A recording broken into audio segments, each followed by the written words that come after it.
DNA kit exposed my family secret. My brother is my son's father. I married my older brother's ex-girlfriend, and 10 years later I found out our son was his. I know how that sentence sounds. I'm Noah, 35.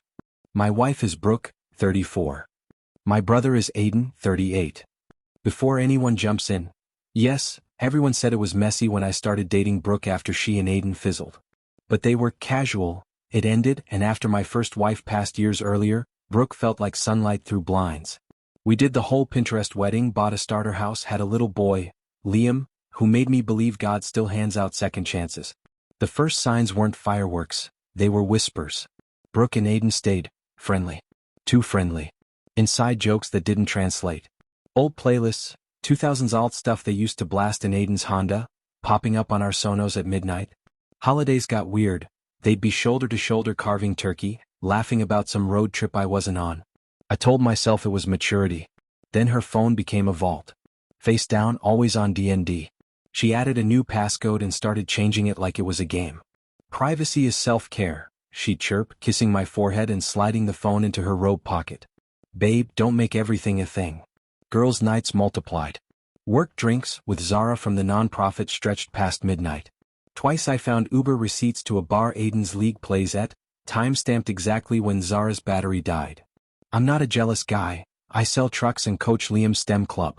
But little things stacked, a hotel key sleeve in her tote from a friend, a delicate gold necklace I didn't buy, an unfamiliar cologne on her sweater. When I asked, she smiled too sweet. You're overworked, Noah? Don't invent problems. The house felt haunted by stuff I couldn't name. Liam has my dad's eyes, Brooke said. Strong genes. He also has Aiden's smile, my mom once joked, then went strangely quiet. In June, Grandma Linda did a family tree thing, those mail-in DNA kits for everyone, a nerdy summer project. Brooke overreacted like I'd brought home a live grenade. We're not sending Liam's spit to some data mining lab, she snapped, then softened, watery-eyed. I'm just protecting our baby, okay? That night, I found his unopened kit tucked behind the cereal. 2 days later, it reappeared on the counter with Brooke's neat handwriting on the label. Except the M in Liam looked exactly like her N. I told myself to breathe. I told myself love is trust. But the air in our kitchen started to feel thin, and for the first time in 10 years, I noticed the hairline crack running straight through it. Two things hit the same week like a 1-2 punch from a ghost. First, Liam's routine blood work. Our pediatrician, Dr. Patel, called about iron levels and casually mentioned blood type. He's B positive, no action needed. I said, oh cool, then hung up and stared at the fridge where Brooke once wrote my O negative on a sticky note before a wisdom tooth surgery. O negative plus Brooke's A positive? My high school bio brain did cartwheels. Can happen, sure. But my gut whispered, check the math. Second, Grandma's genealogy project finally pinged my inbox. Your DNA results are ready. Confetti graphics, little spinning helixes. Brooke had insisted she'd already mailed Liam's kit, then USPS probably lost it, then data breaches are real, babe. I clicked anyway, mine loaded, pretty pie chart. Then a red badge, you have new family matches. I scrolled, expecting cousins. The top match, parent/child, 99.9%, but not to me. The system blurred the name for privacy, the initials showed AR. My breath stalled. Aiden Ross. My brother. I didn't say anything. I needed the world to stop wobbling first. I went hunting for the lost kit. In Brooke's vanity drawer, under a pallet she never uses, I found a crumpled FedEx receipt with her handwriting. Liam Ross. Not Noah. Ross. My last name is Caldwell. When she came home from yoga, still flushed, citrus perfume you only get from hotel lobbies clinging to her hair, she did that thing, slid behind me, kissed the back of my neck, teeth just grazing skin. My body remembered us before my brain did. Her hands curved my hips, slow, like the old days when she'd whisper against my ear and make me forget grocery lists. I wanted to stay in that soft place. Then her phone buzzed on the counter. A preview popped. Aiden, you still smell like my hoodie. A photo thumbnail followed, her in a gray hoodie that isn't mine, collar wide, lip caught between her teeth. The image was cropped, tasteful, shoulder, throat, that familiar curve, but it was intimate in a way you don't share with a brother-in-law. I picked up the phone. She went still, hand flattening on my stomach like she could keep me from turning. Babe, don't. I turned. Showed her the notification. Then opened my laptop and spun it toward her. The DNA page with parent/child, AR. Brooke's face drained, then flooded. She shook her head too fast. It's a glitch. Those sites are junk. And Aiden, he jokes like that, you know him? She reached for my wrist. When I didn't give, she slid down, knees on tile, clutching my hands like a drowning person. Noah, please, you're spiraling. I love you. This is family being messy, that's all. Who is Liam's father? She made a sound like a choke. It was one time, before the wedding. Then softer, okay, twice. And once when we were fighting and I was scared you'd leave like you did when you shut down after your first wife. Tears, mascara stars. She pressed her forehead to my thighs. Don't throw me away. I'll block him, I'll delete everything, I'll burn the hoodie. Please. I didn't shout. I wish I had. Shouting would have felt human. Instead I went cold, like a freezer door left open in January. We're done with glitches, I said. I set her phone on the island and my laptop beside it, like evidence exhibits. Start with when. Then how many? Then what you told Aiden about me. Brooke swallowed, eyes glossy. It was before the wedding. Her voice shook. We were drunk, I was scared. How many? Twice. A blink. 3. Another blink. Okay, on and off. But it was only when we were in a bad place. She pivoted to pity so fast it gave me whiplash. You remember after Liam was born? You were working late and your grief? She wilted, palms up. I was so lonely, Noah. I'm broken. Dates, I said. Or I'm calling Aiden on speaker in front of you. Her breath hitched. She rattled off a story with corners sanded. A goodbye before our engagement, a mistake 6 months into marriage, a moment during our rough patch. Each time she watched my face like a fortune teller. When I held steady, the script changed. He said he'd tell everyone I was crazy if I told you, she whispered. He said you'd leave me. I opened her photos, typed hoodie, scrolled. There it was, the hotel mirror selfies, her in gray, lower lip bitten, timestamped last month at 10:43 p.m., the exact night she said she and Zara fell asleep watching Love Island. I tapped AirDrop and saved them to my case file. That's when she folded completely, sliding from the stool to her knees, clutching my waist. I'll fix it. I'll quit the nonprofit. I'll change my number. I'll go no contact, block him right now. Please don't take my family away. You already took it, I said, and even hearing it, I felt the floor tilt. Now we triage. I dictated the no contact. Not her version, a real one from my phone, my words sent to his. Aiden, effective immediately, all communication with Brooke ceased. Any future contact will go through counsel. Do not contact me, my wife, or Liam. I hit send. 3 dots appeared, vanished, appeared. Then nothing. I put a separation agreement draft on the counter. Nora, my paralegal friend via a client, had emailed a template last year when another guy on my sales team needed it. Funny how you save stuff just in case, and hate yourself for being right. You're staying at your mom's for a week, I said. Liam stays here. We'll talk logistics with a therapist. No more sneaking. No more just girls' nights. She grabbed for my hand with both of hers. Noah, please, under one roof just while we figure it out, for Liam. Under one roof is what got us here. She crumpled into sobs, apologizing to the tiles, to God, to whoever would listen. I stood there with the DNA tab glowing, the hoodie photos cooling, and the sound of my wife begging from the floor like a soundtrack for a life I didn't recognize. Shock is quiet. The house wasn't. Brooke sobbed in waves on our kitchen floor, whispering bargains into my jeans. Therapy, church, delete everything, I'll prove it, please. I felt hollow. Like somebody had scooped my ribs out and left the shape of me standing. I took Liam to my parents that night under the cover of Sleepover with Nana. Mom, Linda, took one look at my face and didn't ask a single dumb question. She just put a hand to my cheek and said, document, don't detonate.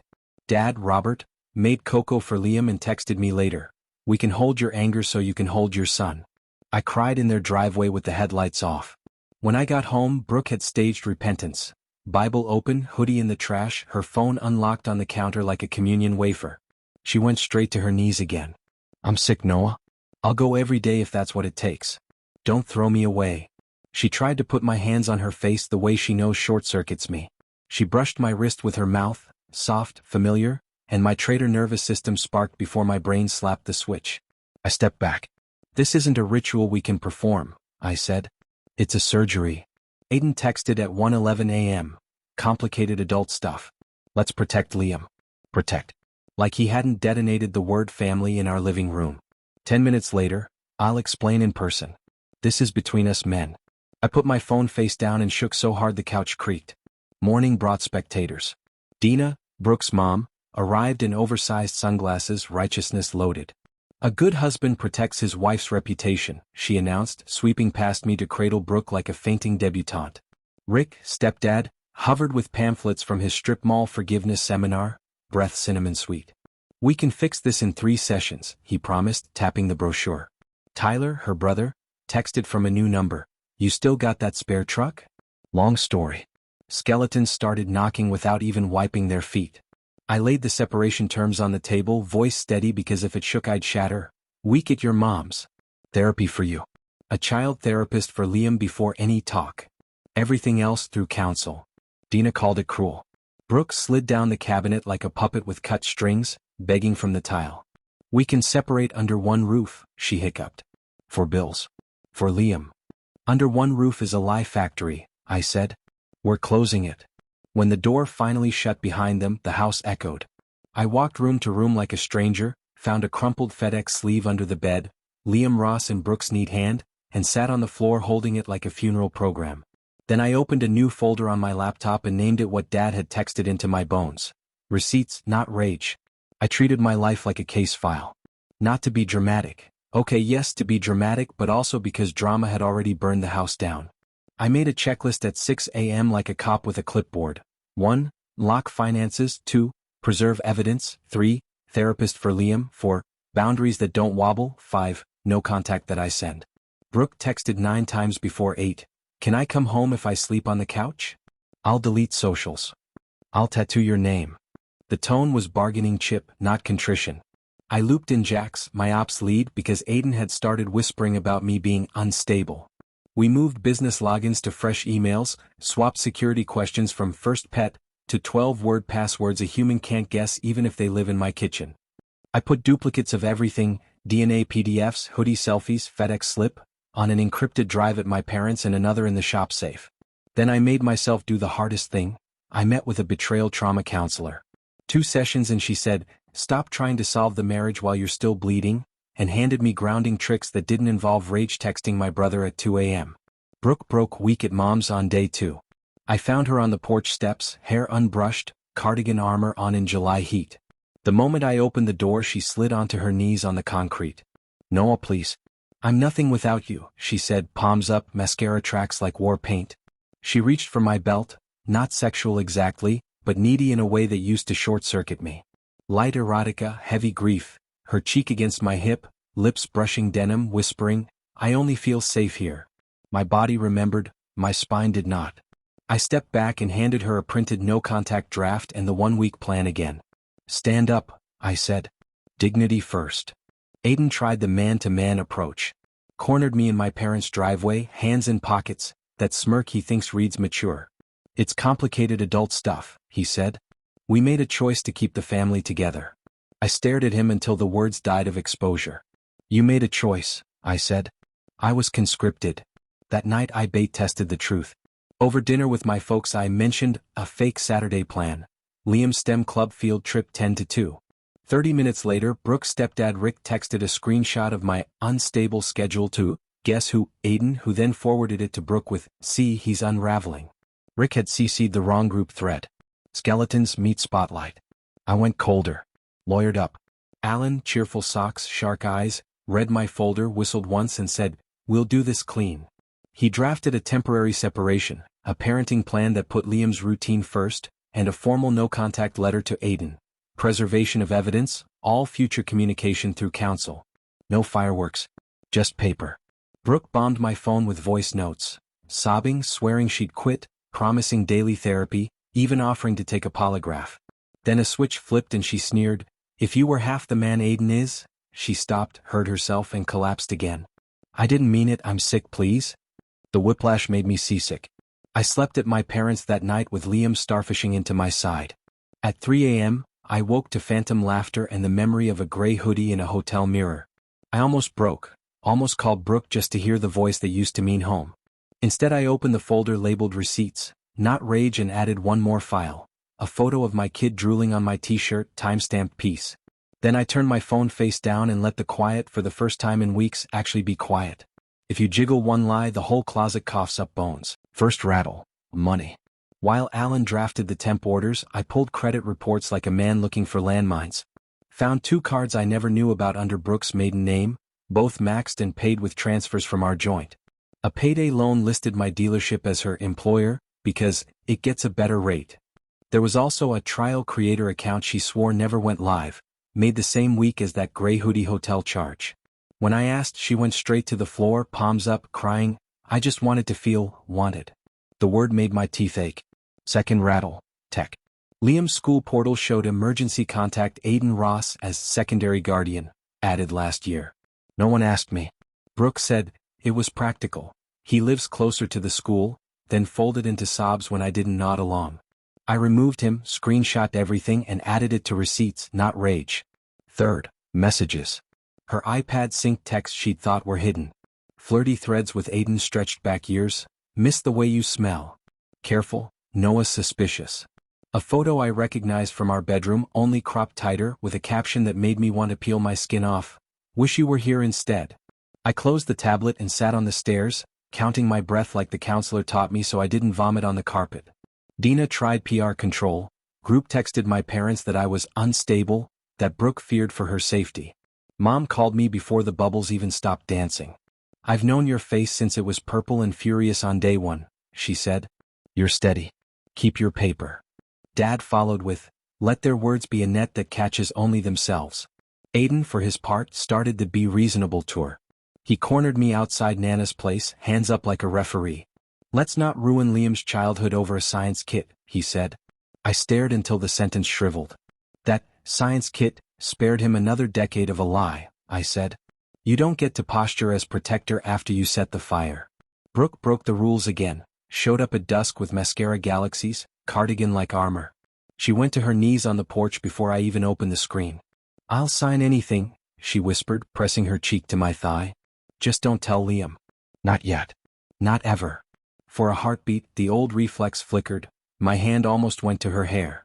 Instead, I handed her a printed outline from a child therapist. Age-appropriate disclosure, in session, not in whispers. We do this right, I said. For him. Not for your comfort. She nodded too fast, then crumpled. Please, Noah. If you tell him now, he'll hate me. He'll hurt, I said. That's different. That night I wrote 2 letters I'll never send. One to Liam's future self, explaining how love can be true in the day-to-day even when the origin story is a lie. One to Aiden that I deleted before the second period. Every curse I know, every backyard football game where I thought he was teaching me loyalty. Before bed, I moved Liam's framed photo to the mantel and stood there long enough for the house to learn the new layout of the truth. The clock ticked like a metronome. In the quiet, something inside me shifted from shattered to sharpened. Not healed, not yet, but edged enough to cut us free. I didn't want a circus. I wanted a clean room with good light and facts that didn't wobble. So I invited exactly 4 people to my parents' den. Mom, Dad, Brooke, and Aiden. No Dina, no Rick with pamphlets, no siblings who'd turn pain into gossip. I set water on coasters and laid out a thin stack like x-rays. The DNA page with parent/child, the FedEx sleeve addressed Liam Ross, screenshots of careful, Noah's suspicious, and the school portal where Aiden had been slipped in as secondary guardian. Brooke started crying before anyone sat. Then she slid off the armchair to her knees, habit at this point, hands clasped under her chin. Please don't hate me, she whispered to the room, mascara blooming. She reached for my ankle like a lifeline. My mother, who has seen every version of my face, tapped Brooke's shoulder gently and said, Sweetheart, stand up. Dignity is the floor we'll build on. Brooke swayed but stayed kneeling. Aiden went first. Hands in pockets, big brother calm, the voice he used when we were kids and he'd smooth-talk teachers. It's complicated adult stuff, he said like he was ordering brunch. We made choices to protect the family. Tearing it all open, what good does that do Liam? Protect is a wild verb, I said, sliding the DNA printout across. Explain this protection to my face. He read, went pale, then tried the lawyerly shrug. Those sites can be wrong. Chain of custody, blah blah. I placed the FedEx sleeve on top. Liam Ross in Brooke's tidy hand. Next the school screenshot. Then the hoodie mirror selfie, cropped decent but indecent in its intimacy. Light erotica, heavy truth, collar slipping, lip bitten, timestamp aligned with her Love Island night. Brooke broke. Not into honesty, into theater. It was before the wedding, she keened, then, okay when we were struggling, then, I'm sick, I need help, and finally crawling the last foot between us, don't throw me away. Her hands found my thigh, her mouth brushed denim, the same spot she'd weaponized a dozen apologies ago. My nervous system flashed like a bad neon sign. I stepped back until my calves hit the bookcase. Dad cleared his throat once. It sounded like a gavel. Mom took the floor like a judge who bakes casseroles. Here are the non-negotiables, she said, softer than steel. Liam gets a child therapist before any disclosure. Noah and Aiden do not meet alone. All logistics go through email that can be printed. Brooke, you will stay with your mother this week as agreed. You may cry in a chair. Aiden tried one more time. Look, we can fix this quietly. No, Dad said, finally standing. We can do this cleanly. Different word. I handed over the formal no-contact Alan drafted. Brooke, you will sign this copy and email the original to Aiden. Aiden, you will reply with, received. Any deviations go to council. Brooke signed, crying into the margin. Aiden stared like he'd finally met the edge of himself and didn't like the view. My phone pinged. Aiden, received. No punctuation. No apology. Then the doorbell rang. Dina. Of course. Oversized sunglasses, sanctimony radiating. A good husband protects his wife's. She froze at the table spread. You're humiliating her. Mom exhaled, the kind that smells like patience and mint tea. Dina, we're protecting a child. You may sit and be quiet or wait on the porch. Shockingly, she sat. I gathered the papers into the red folder I'd brought and felt something click into place. Not peace, geometry. The shape of next steps. On my way out, Brooke reached, fingers trembling. Please, Noah, don't tell Liam. Not yet. Not ever. We'll tell him, right? I said. And we'll survive the truth better than we survived your secrets. No contact lasted 36 hours. At 6:13 a.m., a new email hit my inbox from Brooke's work account CCing Aiden, Dina, and, because chaos loves an audience, 2 of Brooke's wine night friends. Subject line, a plea for family harmony. It painted me as unstable, accused me of kidnapping Liam by keeping him at my parents', and floated the phrase DNA isn't destiny. Aiden replied all with, agreed, let's be adults. Rick forwarded the thread with a coupon for his forgiveness seminar, as if a QR code could heal a crater. Tyler texted me from yet another number. Mom says you are spiraling. Can I borrow $600? Skeleton parade now with floats. Brooke tried to wedge in, nothing really happened, then collapsed, hands together like prayer. Please don't hate me, she sobbed to our 10-year-old. Qualls tapped her pen once. We're naming feelings, not rescuing. Liam didn't scream. He got very quiet and stared at a spot on the rug. Then, so, Uncle Aiden's my dad? I swallowed glass. Qualls nodded once. I said, he's your biological father. I'm your dad by every day. He breathed like someone learning to use lungs. Can I still come over for pancakes? He asked. Every Saturday, I said, and meant it with my bones. The fallout hit fast. Aiden texted me a novel about alienation and parental rights. CSNG, a cousin who took 1 semester of pre-law. Alan replied with the temporary orders and a proposed parenting plan centered on Liam's routine and therapy. No heat. Just paper. Avery sent me a screenshot of Aiden ranting about suing everyone. Then, out of nowhere, she added, he's sleeping at his office. Petty, yes, but it landed like a small justice. Brooke tried to renegotiate reality in the parking lot. On her knees, again, on pavement this time, grabbing my hands, promising baptism, therapy, deleting numbers, moving states. We can pretend, she whisper-cried. Just for him. I pulled her up by the elbows. Pretending is how we got here. Dina called my mother to accuse me of traumatizing a child. Mom said, secrets did that. We simply turned on a light. Rick left me a voicemail, my seminar, which my dad deleted with biblical efficiency. I went home hollowed out and made bad mac and cheese because that's what you do when the world tilts and you still need dinner. After dishes, I drove to a dusty storage unit where a Craigslist stranger named Cole said, brother, a lot, and sold me a sun-faded 97 Miata shell. It runs if you believe, he grinned. I believed just enough to hand him cash. That night I pushed the Miata into my garage, knuckles greasy, copper, our neighbor's golden, supervising like a foreman. I wrote 3 lines on masking tape and stuck it to the dash. Water. Sleep. Wrench. My phone buzzed face down, Brooke's apology stacking like plates. I didn't touch it. I sat on the cold concrete and let the quiet land, the kind that hurts and heals at the same time. In the morning I'd take Liam to school and swing by a hardware store for a torque wrench. Two truths could live in one house. I was wrecked. And I was rebuilding. The morning after the disclosure felt like a hangover without alcohol. The house was too tidy, like it knew not to touch me. Liam ate pancakes quiet, then asked, "Do I have to call Uncle Aiden Dad now?" I said, "You call people what feels true." "I'm Dad." "He's Aiden. That can change later if you want." He nodded, relief loosening his shoulders in a way that made my chest ache. Paper started doing its slow magic. Alan filed the temporary parenting plan. School week with me too short, therapist-guided visits for Aiden, all exchanges in public, no surprise pickups, no triangulating relatives. He also filed a preservation order for devices, Aiden's phone, Brooke's iPad, plus a polite letter to the school reminding them guardianship changes only come from the court, not from a charming man with a smirk and a shared last name. Aiden texted fury. "You're poisoning my son, DNA trumps your feelings, we'll see what a judge says." Then, because habits die loud, "Bro, we can fix this over a beer." I stared at that last one like it was a prank from a stranger who'd stolen my brother's number. I didn't respond. Alan did, with a tidy, all communication through counsel. Dina, meanwhile, curated a Facebook opera. Chapter 1, My daughter married a narcissist. Chapter 2, Science kits are satanic.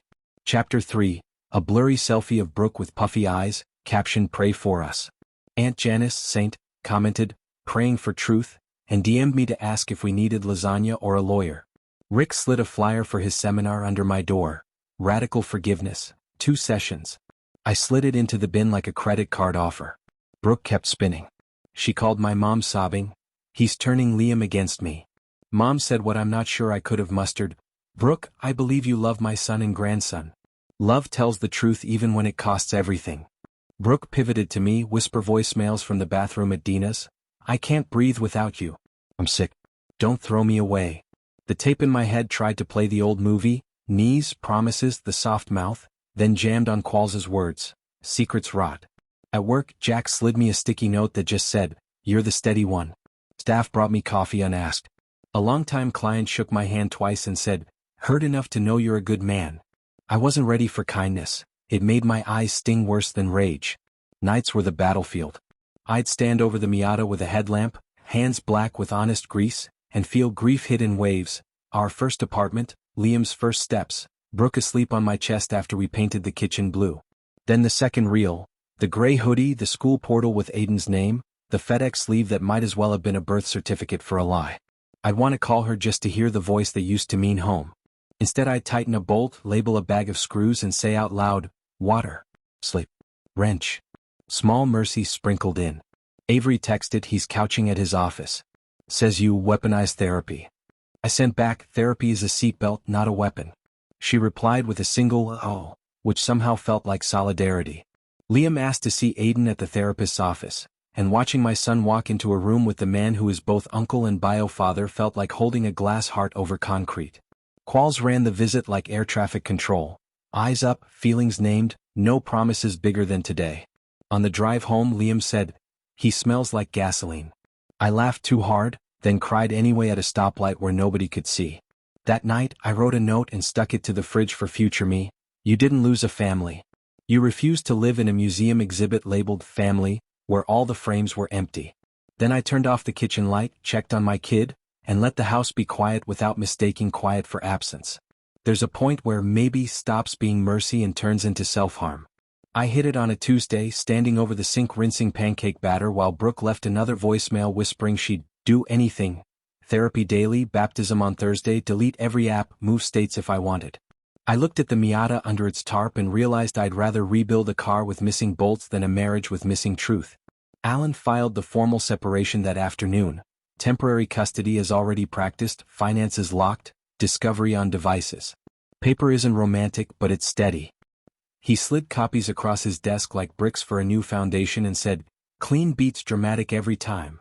Brooke arrived with a last performance. Cardigan armor, mascara galaxies, straight to her knees on the porch. "Noah, please don't throw me away," she sobbed, hands clasped. She grabbed for my belt the way she knew history lived in my skin. The old reflex jolted. The new spine held. "Stand up," I said. "This is a boundary, not a verdict." She stood finally, and for the first time I saw the thing beneath the tears. Not malice, hollowness. A person who needed secrets like oxygen. Aiden tried splitting atoms by text. Be reasonable. DNA is destiny. Let's go, Dad. Beer? Alan answered for me, forwarding the parenting plan and the preservation order with the cheerful sock signature that says this is civilized war. Avery pinged me a screen of him railing about my weaponized therapy, then, almost apologetically, another hoodie mirror from months back. Same smirk, same script. It didn't make me feel better. Made me sure. Dina launched season 3 of her Facebook opera. Rick taped a new series flyer to my door. Radical acceptance. 2 sessions. Tyler texted from a number I didn't recognize. Hey fam, can you co-sign a Camaro? I sent him a bus schedule and blocked the follow-up. Mom left lasagna on my step with a note that said, proud of you for choosing boring truth. Dad texted, the steady man wins. I staged my own tiny ceremony. Boxed Brooks things with steady hands. No ripping, no sniffing old sweaters like a ghost, labeled return, and set them inside the front door. I took down the wedding photo and put up a Polaroid of Liam on the day we built his janky baking soda volcano, blue food coloring staining both our hands. I moved the ring to the fireproof box with passports and titles. Not a rage bonfire, an archive. Then I got louder about life. Joined a 6 a.m. boxing class because hitting a heavy bag is louder than thoughts. Opened the Miata, laid a clean beat after a dozen ugly ones, hooped so loud copper barked. Took Liam for a sunrise donut run and told him our Saturdays are non-negotiable. Pancakes, park, then wrench. We started keeping score of small wins on a whiteboard. Miata idled 12 seconds. Dad didn't cry in the laundry room. Liam learned a new chord. At night the grief still ambushed me, songs, the smell of her shampoo and a towel I missed while purging, but it didn't capsize me. I'd read the parenting plan like a prayer, check the locks, write water. Sleep. Wrench. On a sticky note and let the quiet land. Revenge turned out not to be a fireball. It was a door that finally latched, a schedule that held, and a house that stopped feeling like a stage set for someone else's play. Recovery didn't come as a beam of light, it came as a spreadsheet. Monday, box at 6 a.m. Tuesday, therapy at 4 Miata wiring after. Wednesday, call 3 clients for 0 fire drill conversations. I set alarms for water like I was babysitting myself. I put a sticky note on the bathroom mirror, you don't have to win today. Just don't lie to yourself. Work steadied first. Jax and I turned Saturdays into open bay mornings, coffee truck, kids learning to change wiper blades, Liam handing out dog treats to Copper like he was the mayor. Customers stopped whispering and started talking about breaks again. A longtime client squeezed my shoulder and said, you look taller. Grief adds inches in weird places. At home I stacked small honest joys. The Miata finally coughed, idled, died, then idled again like it wanted to live. I hooped. Liam hooped louder. We wrote it on the win board, Miata idled 28 seconds. I learned to cook one thing that isn't pancakes, garlicky shrimp that didn't need apology. Mom added proud to every Tupperware lid she left on my porch. Dad asked about torque wrenches like it was code for how's your heart? Kinda was. Setback still came crooked. Brooke broke no contact twice, with late-night voicemails that started in a whisper, I'm ready to do the work, and swerved into insult, if you were half the man, then back to sobbing apology. I saved the files, didn't reply. Aiden sent a we're both dads now text like the last 10 years were a debate he'd lost on points. Alan added it to the folder and told me to keep my hands clean. Dina tried a Facebook fundraiser for legal fees that lasted exactly 4 hours before Aunt Janice posted a single redacted screenshot and a prayer hands emoji. It vanished. Avery and I texted sometimes, not trauma bonding, playlists and photos of dumb dogs and sunglasses. She sent a shelf she rebuilt.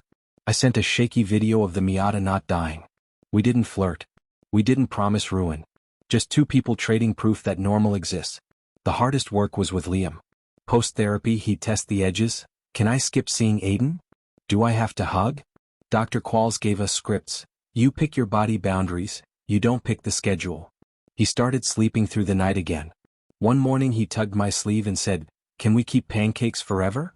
I said, that's our covenant, and meant it more than any vow I've ever spoken. I still caught flashes of the old house, the way Brooke laughed in our first apartment, paint on her nose. The ache didn't mean I'd chosen wrong, it meant I was human. I'd stand over the engine bay, breathe and go back to wires. On a Thursday, I looked in the mirror and didn't see the man begging a ghost to tell him he was enough. I saw a guy with grease on his knuckles, sleep in his eyes, and a kid who thinks Saturdays are sacred. Not healed. but honest. And the man in the mirror? He looked like someone I could root for. The aftermath didn't end with a gavel, it ended with habits. Alan finalized the separation into divorce with the same calm he brings to sock choices. No courtroom fireworks, just signatures, a parenting plan that guarded Liam's routine like a lighthouse, and a property split that felt like math instead of a knife fight. Aiden floated a last-minute co-dad proposal via text, beer can diplomacy. Alan replied with 3 words, through counsel only. Consequences landed where they should. The school scrubbed Aiden from Liam's portal except where the order allows supervised, therapist-led visits. Dina tried a final Facebook aria about family annihilators that fizzled when Aunt Janice commented, "Truth isn't an annihilator, it's a disinfectant." Rick pivoted his strip mall seminar to radical acceptance, and slid a coupon under my door. I slid it into the bin like a supermarket flyer for celery I'll never buy. I kept choosing small, boring good. Boxing at 6 a.m., grease under my nails by 7:30, invoices at 9, pancakes on Saturdays. The Miata stopped stalling. Liam named her Minty, even though she's primer gray. Kids don't care about color accuracy when hope is idling in the driveway. We took her around the block, windows down, laughter loud enough to scare a squirrel into sainthood. When board update, Minty didn't die. Work breathed again too. Open Bay Saturdays turned into community, hot coffee, a retiree who knows every torque spec by smell, a single mom who cried when we replaced her wipers for free, teenagers asking earnest questions with blackened hands. People stopped tilting their heads when they said my name. One guy shook my hand and said, "Heard the noise? You handled it like a grown-up." I wanted to say I felt 12 inside, but I just nodded. Brooke's contact attempts spaced out, then thinned to nothing. The last one was a photo of a church bulletin and a caption, "I'm changing." I saved it to the folder and didn't reply, not to punish her, but because the only proof of change I accept now is time-stamped behavior. Aiden tried to weaponize holidays. Alan pre-solved it in the order. Thanksgiving looked like geometry, different tables, clear lines, no triangles. I took a trip, small on purpose. Flagstaff, cheap motel with a neon cactus, sky like punched tin. I brought the notebook that still smells like motor oil and wrote 3 pages that didn't mention Brooke or Aiden once. Hiked until my calves burned, ate diner pie that tasted like forgiveness, sent Liam a photo of a raven the size of a house cat. He replied with Minty wearing a paper crown and the caption, "Queen." Avery and I met for coffee one afternoon months later, 2 people exchanging playlists and dog photos in daylight. No sparks, just relief that conversation could be normal and not a smoke detector. If something grows there someday, it'll be because we watered it, not because we were both on fire. Here's the quiet truth no one posts. New life isn't a cinematic montage. It's choosing oatmeal over rage texting. It's letting the house be quiet without calling the past to fill it. It's telling your kid yes to pancakes, no to secrets, and meaning both. Some mornings I still smell the gray hoodie in my head. Then the pan hisses, Minty coughs to life, and I remember I didn't survive to perform. I survived to live. TLDR, I married my brother's ex 10 years later. A DNA kit and a hoodie selfie proved my wife, Brooke, had kept an affair with my brother, Aiden, and our son, Liam, is biologically his. I didn't torch the earth. I documented, lawyered up, told the truth in therapy, protected my kids' routine, and rebuilt my life with pancakes, boxing at 6 a.m., and a stubborn 97 Miata named Minty. The house is quiet now, and the quiet isn't punishment. It's proof. If you're reading this from the blast zone, here's the playbook I wish I'd had. 1. Document, don't detonate. Screenshots, timestamps, chain of custody. A thin red folder beat 1,000 midnight arguments. Rage is loud. Paper is undefeated. 2. No contact means you send it and you enforce it. Not her version with hearts and hedges, yours in writing through counsel. Every triangle becomes email you can print. 3. Therapy is a seatbelt. Dr. Qualls gave us words small enough for a 10-year-old to carry. We told the truth in session, not in kitchens. Secrets rot, facts air out. 4. Revenge is best when it's boring. Locks, logins, schedules, a spreadsheet showing kid expenses. Non-theatrical accountability from Alan, cheerful socks, shark eyes, outperformed any cinematic blow-up I fantasized about at 3 a.m. 5. Your worth isn't the variable. Avery's logs, same smirk, same gray hoodie, different week, taught me this wasn't about my enoughness. Some people aren't shopping for better, they're shopping for secret heights. 6. Family will audition for roles you didn't cast. Dina tried PR, Rick tried pamphlets, Aiden tried beer diplomacy. Mom Linda, and Dad Robert, handed me the only script that mattered: be steady. Protect the child. Let the truth stand. 7. Build a life that isn't about the wound. Pancakes with Liam. Open Bay Saturdays. Minty idling a little longer every week. Boxing until the ghosts are too tired to heckle. Boring joy beats cinematic revenge every time. Do I still hurt? Yep. Some mornings I catch the ghost smell of that gray hoodie and the room tilts. Then the skillet hisses, Minty coughs to life, Liam asks if our pancake covenant still stands, and the world rights itself.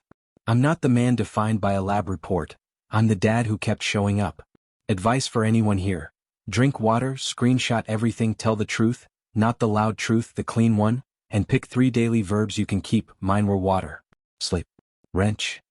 One day you'll look up and realize the quiet in your house isn't an absence. It's space you earned.